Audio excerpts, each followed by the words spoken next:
this is not easy for him because he's got to navigate through the cave so that we don't hit our heads. Một phát cái này cũng nghe là đó.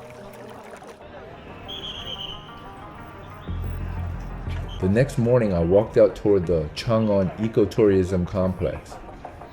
Crossing the bridge toward the ticketing gate, the scale of the infrastructure immediately caught my attention. Massive handrails, wide corridors, engineered guiding lines built to process thousands of human lives seamlessly.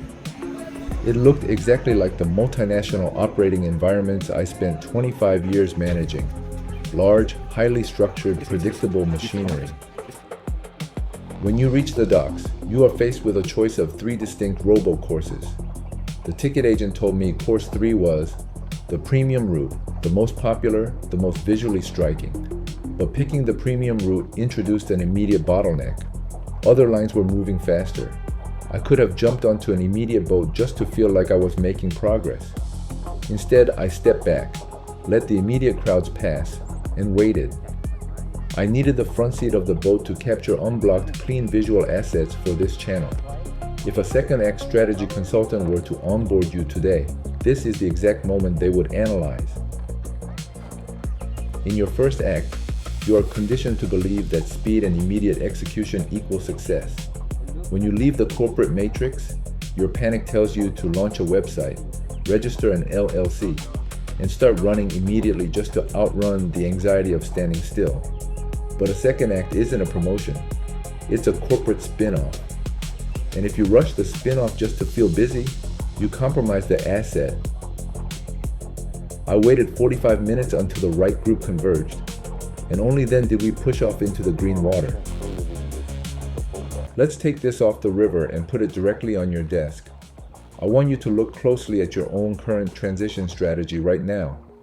Ask yourself honestly, are you moving fast just to outrun the anxiety of standing still? Are you launching that website, registering that consulting group, or setting up those meetings because it's a verified strategic path? Or are you just trying to look busy to your old corporate peers?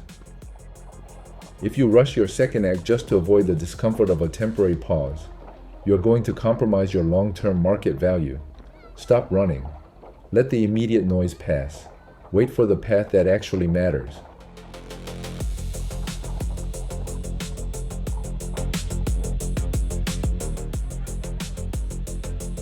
Our first stop was an isolated river temple, a brief pocket of calm before the primary operational test of the morning, entering a low-hanging cavern slicing over a kilometer straight through the mountain bedrock.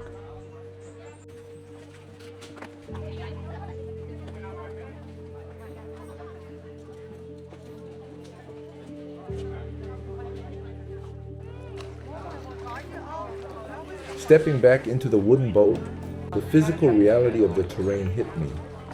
These boats are perfectly balanced, but highly volatile. I found myself thinking how fortunate it was that I had been managing my physical frame and keeping my weight down. A sudden shift in balance, or carrying an unevenly distributed load, would capsize the entire operation in deep water. As we drifted into the mouth of the tunnel, the light vanished. The clearances were brutal. The ceiling hovered barely 1.5 meters above the waterline, narrowing down to a single meter in the tightest choke points. Wow, it is a long cave. Wow. Well, they actually installed lights there.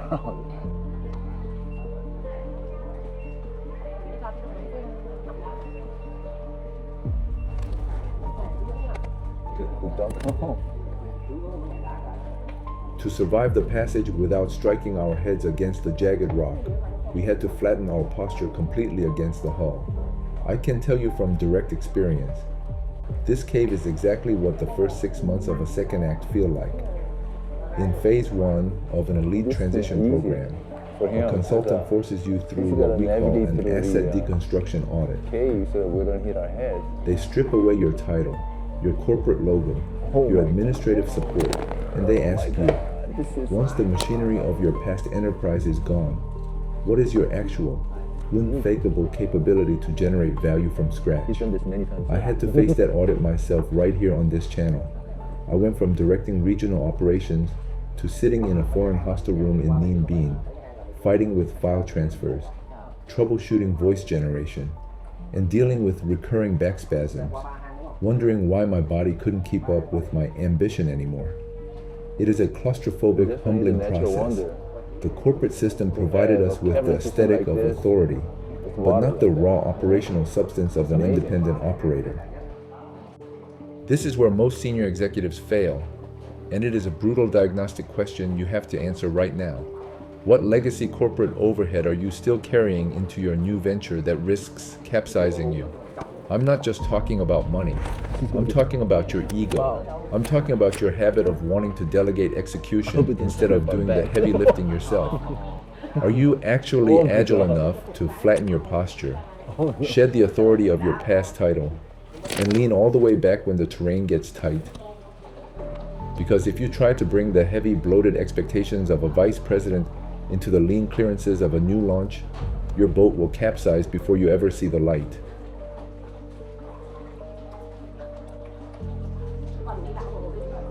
The comment section below this video is not for generic feedback. I want it to be a transparent diagnostic ledger for people going through this exact shift. If you are willing to face it, leave a comment answering just one thing. What is the heavy legacy overhead you are struggling to leave behind right now? Let's talk about how to shed the weight. I will see you in the next act.